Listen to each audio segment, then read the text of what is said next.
Hello and welcome back to another edition of our TribPreps video series. Like always, my name is Alex VandenHouten, and to my left is Todd Sommerfeldt, and we'll be previewing Week 9 of the high school football season here. That means Week 9 means the last regular season game here. Big weekend. Big weekend, yes, big weekend. Of course, we have one game that has a lot of at stakes.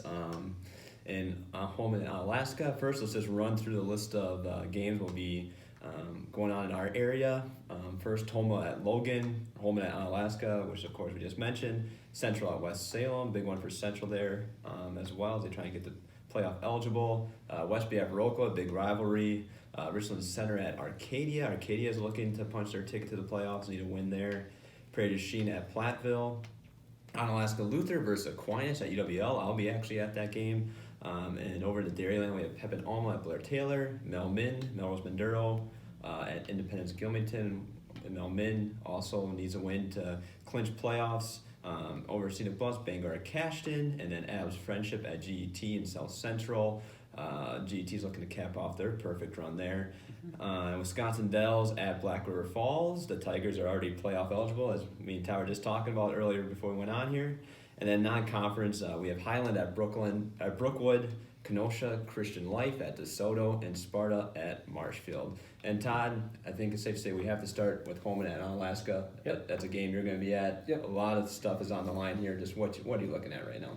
Well, it's always a big game because it's a rivalry game anyways. And now this is a couple of years in a row they've been playing for the conference championship. Holman won big last year.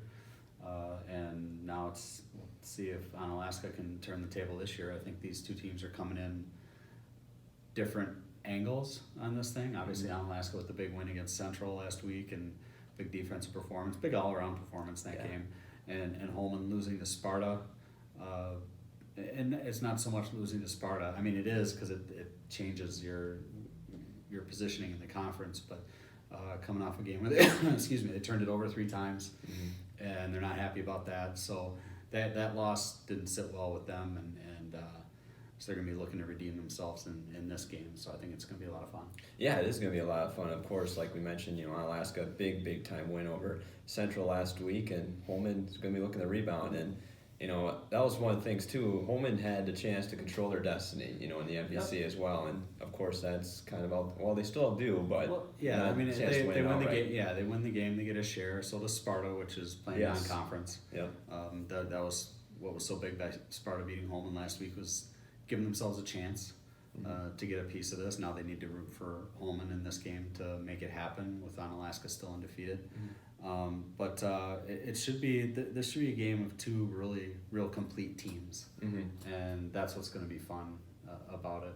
They both play well defensively. They both move the ball consistently. So like I said, this is 2 really good teams going at it in Onalaska Friday night. Is there a matchup? I know Todd also has a story coming out in tomorrow's paper about this game, just previewing a little bit. On lacrossetribune.com. And it's on lacrossetribune.com right now. Is there really any specific matchup, I guess, that really piques your interest the most? I think it's just always interesting to see how a team defends against triple option. Yeah. And Onalaska obviously struggled with that last year, but Coach Yashinsky said his team's a lot more physical this year than it was last year. That's kind of been the push over there. And they've come through and gotten better in that aspect. So it's just such a interesting defense or interesting offense to have to defend against. Yeah. You're throwing away everything you really know defensively and just concentrating on one thing. It's got to be tunnel vision. Because if it's not tunnel vision and doing what you're supposed to do, you can get burned pretty easily. And you may feel like you're not part of the play, but all of a sudden you are. Yeah, exactly. So it'll be interesting to see. It's much different than what they had to defend against Johnny Davis last week. So another challenge for Onalaska, and I'm interested to see how that goes. Yeah, you mentioned just difficulty defending that triple option. I asked Connor Aggerty after the Central game, was like defend Holman, and he said, well, you never know where the ball is. So, right. So that's one of the things they're trying to do. Of course, Holman's really had Onalaska's number the last 2 years too, big time. 10 of the last 11. Yep, 10. So and Tommy Yashinsky mentions that. He knows that. He's very aware of the fact that Holman's had the upper hand in this series for a while. Onalaska beat him a few years ago, and they have a good chance to win this game. I don't know that one side has a bigger chance to win than the other. This is going to be a really good game, I think. I thought last year's game would be good too, and Holman won that pretty handily. So I don't know that. I think if these two teams go out and play at their best, it's just going to be a fantastic game. Yeah, it sure is. It sure is. And of course, Todd's going to be at that one, so follow him for any updates and all that good type of stuff, video highlights during the game as well. And of course, he'll have the gamer up online right after, as soon as he can, and a follow up there for Sunday's paper as well. But let's jump over to Onalaska Lutheran Aquinas. That's a game I'll be at. It's going to be interesting to see Aquinas, how they bounce back. They should be able to bounce back. They played two very difficult teams the last 2 weeks, Mineral Point, Lancaster. So it'll be interesting to just see the Blue Girls, how they respond and try and get some momentum heading into the playoffs because they're playoff bound. Yeah, that's what this is about, playing well and getting everybody feeling good going into the playoffs. The last 2 weeks were really tough. They didn't fare well in those games and got beat by two really good teams, Mineral Point and Lancaster, which play each other on Friday. So it'll be interesting to see what happens there. Yeah. But this game certainly gives them a chance to, I guess, I don't want to say right the ship, but get things going the way they want them to go, I guess. We'll just leave it at that. And like as you said, build some momentum going into the playoffs. That's what this is about. Yeah, then Blue Girls, of course, first time going to the playoffs is 2012, so a lot of different emotions I'm assuming is going to be there. So like I said, it'll be important to get right as they go down that path there. And let's jump over to Central West Salem. This is a game Central. It'll be interesting to see how they respond after just flat out getting their butt kicked. Yeah, then they have to win. And exactly, they have to win against a West Salem team that we've talked about in great lengths this year. Is trying not to go winless in the regular season, and you can't remember the last time that's happened. 87. 87, okay, 87. 1987 is the last time. Wow. West Salem didn't win a game, so there's you don't want to be the team that goes winless for the first time in that long, but going against probably what's going to be an angry Central team, angry Johnny Davis. Yes. It's going to be tough to slow them down. And Central has a little more at stake by with the playoffs and versus getting one win for the season. So I think we'll see real Johnny Davis show up and he might run all over the field. I don't know. We'll see if he runs or throws, but I think I have a feeling he's primed for a big game. And let's talk about GET too. I actually have a reporter there, Jeff Brown, is going to be at that one. They're over in Galesville. They're trying to finish off a perfect season here, a perfect run, and I imagine they want to do it in dominant fashion because they've talked about too, just in the years past, and we have talked about too, just the lack of respect around here when it comes to seeding in the playoffs as well. And so I imagine that's got to be somewhat on their mind. But GET, 9-0, I guess. What are you kind of looking at them right now? They're a team. Undefeated conference champions, going to get you a good seed, and I think that's what will end up being the case. They got the forfeit win last week, so they haven't played in a couple weeks, so they're going to be itching to get back out there playing a team that isn't going to the playoffs. And so I think we'll see, and they've played so many one-sided games this year. I have a feeling we'll see another one in this.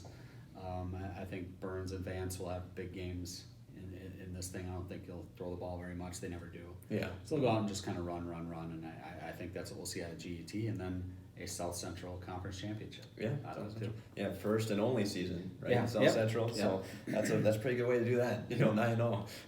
That's a good way to do that. But Todd, if we look around the schedule, and also I forgot to mention Caledonia played last night. Then they won. They finished off the regular season perfect. Once again, 62 game win streak was extended there. Caledonia 49, Triton 3. So I just want to make sure we get that in there. And they get a first round bye. Yes, that's Cotter right. forfeited, so they won't play on Tuesday. Possibility of getting Triton Again. Yes, the mighty Cobras. In the semifinals, as you said, they just beat them 49-3.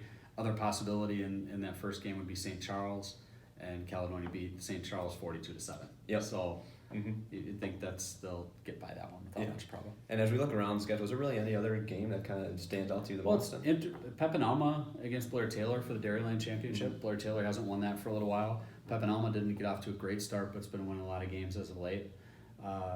Melrose Mindoro, Arcadia are teams that have to win. That Westby Viroqua game, like you said, it's a really good rivalry.